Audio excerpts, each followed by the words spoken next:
Hello and welcome to an LSPS tutorial on reusable forms.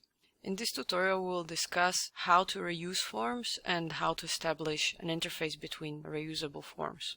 First, I would like to bring up something that is not directly connected to form reusability, but is definitely important and something to be aware of when reusing forms, and that is that forms have not only local variables, but also parameters.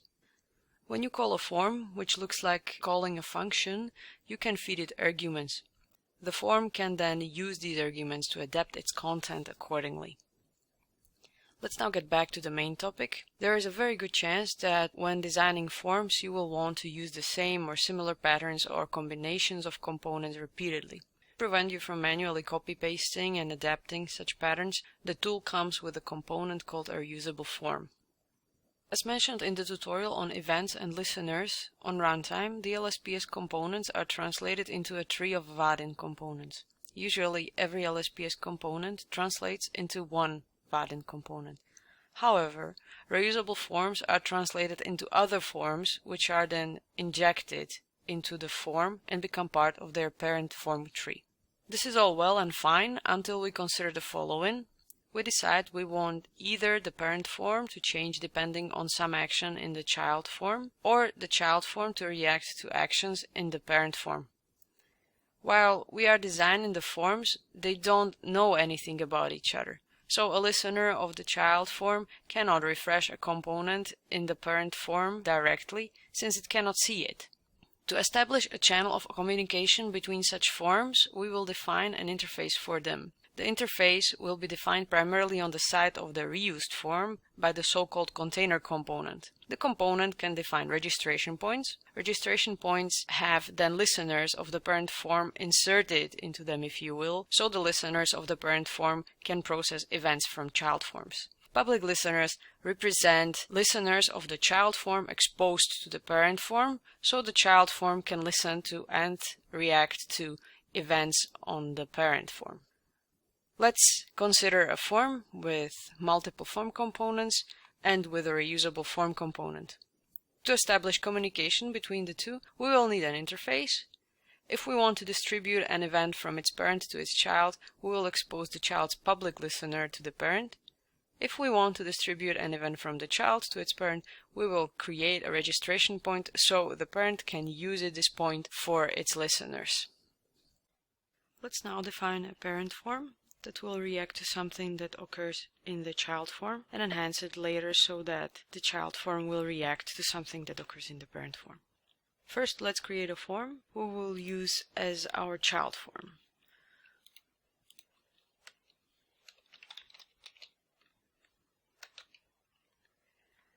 Let's make it very simple and have a form with a single button with the ID button.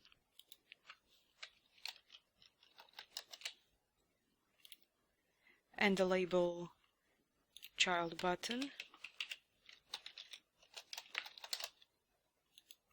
And let's wrap it into the container component. The container component will define a registration point, which will then expose the button components to the parent.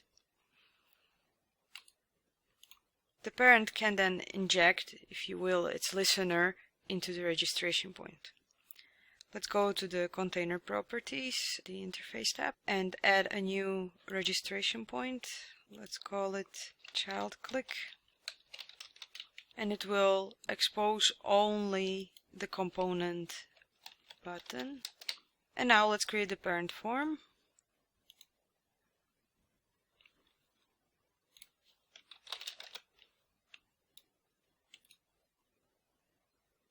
Call it parent. First, let's insert a horizontal layout and output text. Let's give it ID parent text. The output text will contain text from a string variable. Let's call it parent text. Let's create it.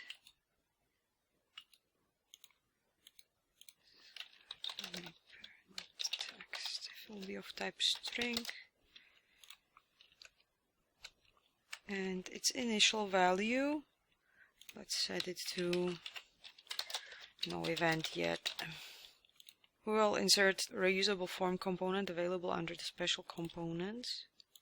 And let's call it child. We define the child form as its form.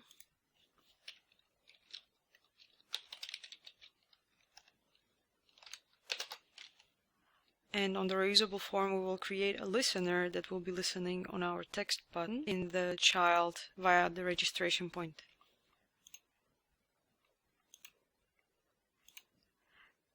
The listener is just as any other listener for the most part.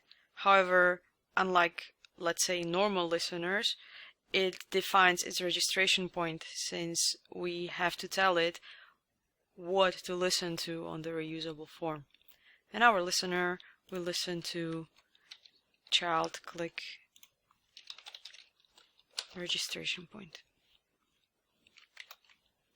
It listens for a click, so it is an action listener. It will change the value of the variable text.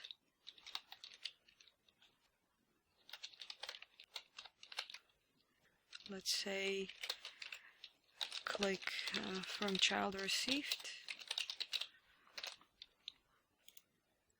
And it will refresh the parent text component. So we can see the value of the variable in the form straight away. Let's run a form preview.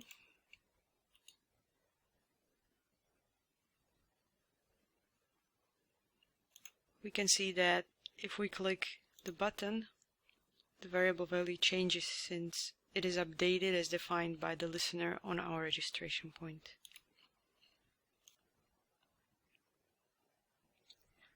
Now we want the child form to react to a click in the parent form. So let's add a button into the parent form. Let's label it parent button. In the child form, let's wrap the button in a vertical layout. Insert an output text. Let's call it child text. And as its content, set another local variable. Let's call it child text. Let's create it now. Its name will be child text.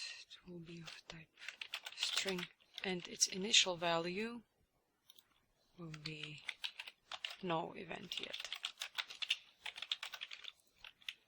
Now let's define a public listener on the child form.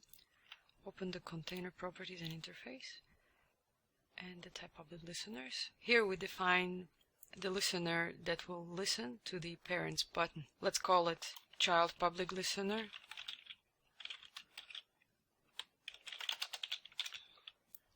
It is an action listener since it's listening for a click. It will refresh our child text and set the child text variable to a new value. Click from parent received. Now we need to register the public listener on the button of the parent form. Let's open the button properties and bind it to the public listener. The public listener is on the reusable form child.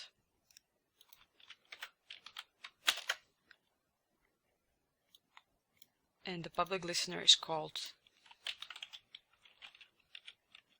child public listener. This should be it. Let's run the form preview.